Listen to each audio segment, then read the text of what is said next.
اگر آپ اپنی شخصیت کو دوسروں کے لیے پسندیدہ بنانا چاہتے ہیں تو آپ میں یہ صلاحیت ہونی چاہیے کہ جس جگہ 4 آدمی گفتگو کر رہے ہوں وہاں آپ بھی ان کی گفتگو میں شریک ہو سکیں، آپ بھی ان کو کوئی مشورہ دے سکیں، آپ بھی ان سے کوئی اچھی بات کہہ سکیں، کوئی آفیسر ہو یا بڑے سے بڑا آدمی ہو یا پھر کلاس روم میں اپنے آپ کے کلاس فیلوز ہوں، ان کے سامنے تقریر کرنی ہو تو پھر بھی آپ کو بلا ہچکچاہٹ بغیر کوئی جھجک کی گفتگو کرنی چاہیے۔ اگر آپ کو بولنے میں دشواری ہوتی ہے تو کم از کم آپ دوسروں کی گفتگو میں دلچسپی لیتے رہیں، ان کی بات چیت سنتے رہیں، کبھی کبھی ان کے ساتھ سوالات بھی کریں، لوگ آپ کو پسند کریں گے، آپ کے سوالات کرنے کو پسند کریں گے اور آپ کی معلومات میں اضافہ ہوگا۔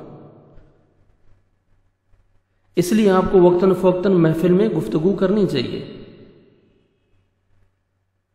آپ اپنے اندر اتنی صلاحیت پیدا کریں کہ آپ کو لوگوں کی ہیبت، ان کا رعب، ان کا دبدبہ بھی حق بات گفتگو کرنے سے نہ روک سکے۔ اس کی دلیل یہ حدیث ہے، رسول اللہ صلی اللہ علیہ وسلم نے فرمایا لا يمنعن احدكم هيبة الناس ان يقول في حق۔ حضرت ابو سعید رضی اللہ تعالیٰ عنہ سے روایت ہے، نبی کریم صلی اللہ علیہ وسلم نے فرمایا لوگوں کی ہیبت، لوگوں کا رعب اور دبدبہ تم میں سے کسی کو حق بات کہنے سے نہ روکے۔ اس حدیث سے معلوم ہوا کہ آپ میں اتنی صلاحیت ہونی چاہیے کہ اگر آپ کو بڑے سے بڑے آدمی کے سامنے گفتگو حق بات کرنی پڑے تو آپ کر سکیں، لیکن ایک بات یاد رکھیں، آپ کسی سے بھی گفتگو کریں، آپ کی گفتگو دلچسپ اور نرم ہونی چاہیے۔ اس بات کی دلیل اور اس بات کی ہمیں قرآن پاک سے دلیل ملتی ہے۔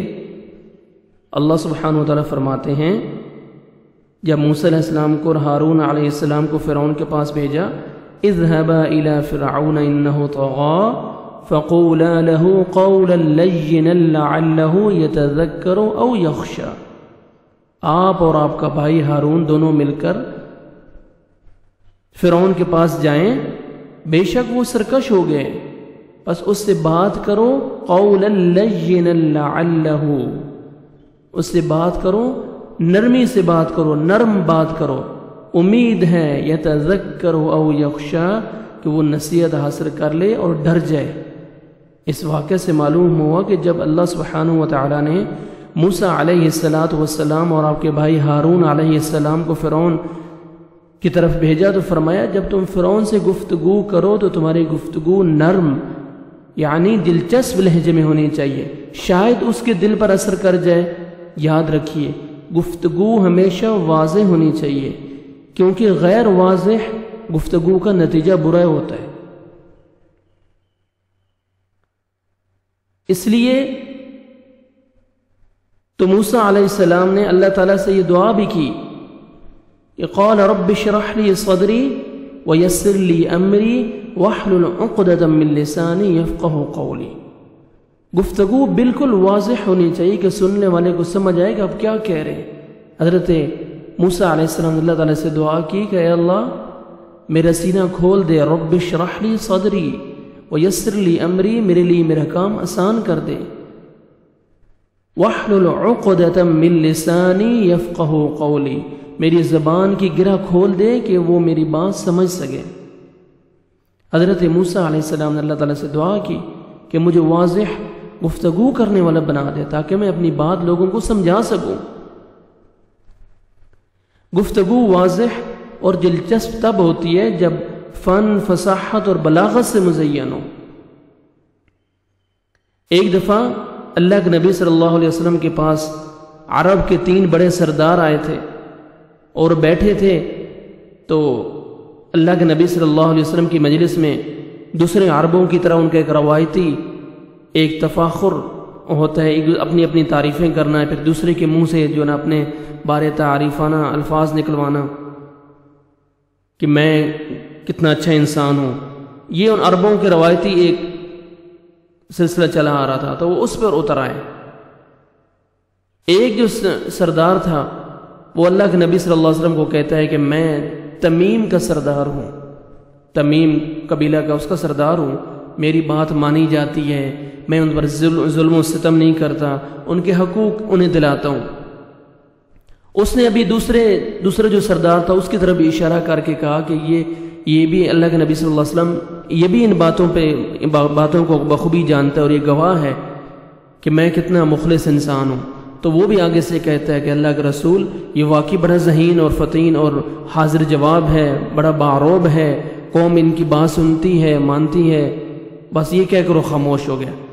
اب جو پہلا جو بات کر رہا تھا اس نے سمجھا تھا کہ یار یہ تو اور زیادہ میرے بارے گفتگو کرے گا، بڑے تعریف کے پل باندھ دے گا، بڑے لمبے چوڑی تعریفی جملوں کا منتظر تھا، لیکن وہ تو تھوڑی سی مختصر سی بات کر کے خاموش ہو گیا۔ اس کو غصہ آ گیا۔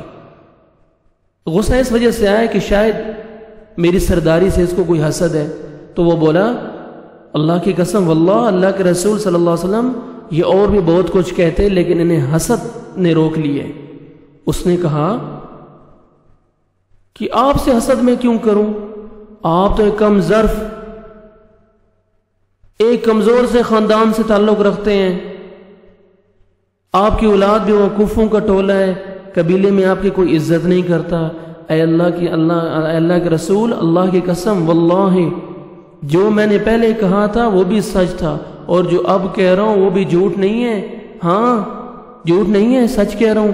جب میں راضی تھا تو اس کی اچھائیاں جو میرے علم میں تھیں میں نے بیان کی، اب مجھے غصہ آ گیا، اس نے مجھے ناراض کر دیا، تو میرے اندر جو برائیاں ہیں اس کے بارے میں جو میں نے چھپائی تھیں وہ بھی بتا دی۔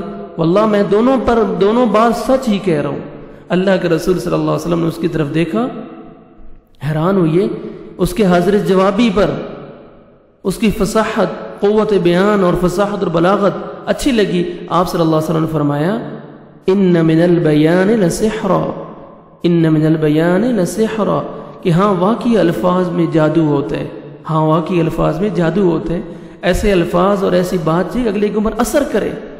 یہ پہلے تو خاموش تھا، اسے مجبور کیا تو حق بات اس کے منہ سے نکل گئی اور موقع پہ اس کو ٹوکا اور اس کو خاموش کر دیا۔ تو اللہ کے نبی صلی اللہ علیہ وسلم کو اس کی فصاحت اور بلاغت بڑی پسند آئی، اور یہ جملے اللہ کے نبی صلی اللہ علیہ وسلم نے کہا ہے کہ واقعی الفاظ میں بڑا جادو ہوتا ہے۔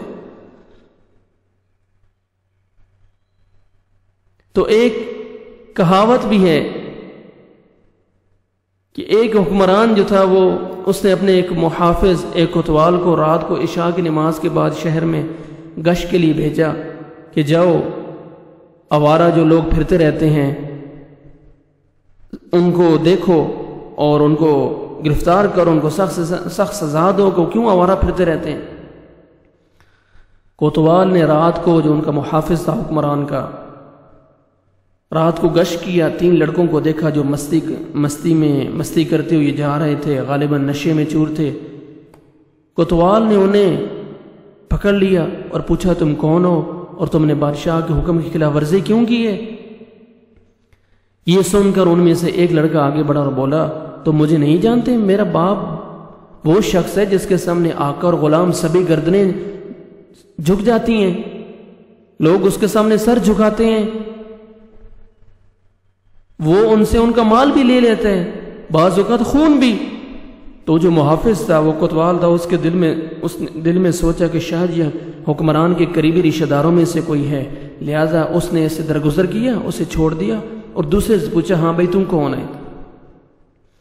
اس نے جواب دیا میں اس شخص کا بیٹا ہوں، تو مجھے نہیں جانتا، جس کا چولہا کبھی بجھتا ہی نہیں ہے، طرح طرح کے پکوان پکتے ہیں، لوگوں میں تقسیم ہوتے ہیں، تم لوگوں کو اس کے چولہے کے پاس بھیڑ لگائے دیکھو گے، کوئی کھڑا ہے کوئی بیٹھا ہے، ہر کوئی اس کی توجہ کا منتظر ہے۔ کوتوال نے اس سے بھی درگزر کیا اور سوچا کہ شاید یہ عرب کے کسی شریف اور سخی گھرانے کا بچہ ہے۔ تیسرے سے پوچھا ہاں بھائی تم کون ہے؟ اس نے کہا میں اس شخص کا بیٹا ہوں جو ہمت اور جمع مردی سے صفوں میں گھس جاتا ہے، ننگی تلواروں سے صفوں کو سیدھا کر ڈالتا ہے۔ کوتوال اس سے بھی باز رہا اور سمجھا کہ شاید یہ عرب کے کسی سپہ سالار کا بیٹا ہے۔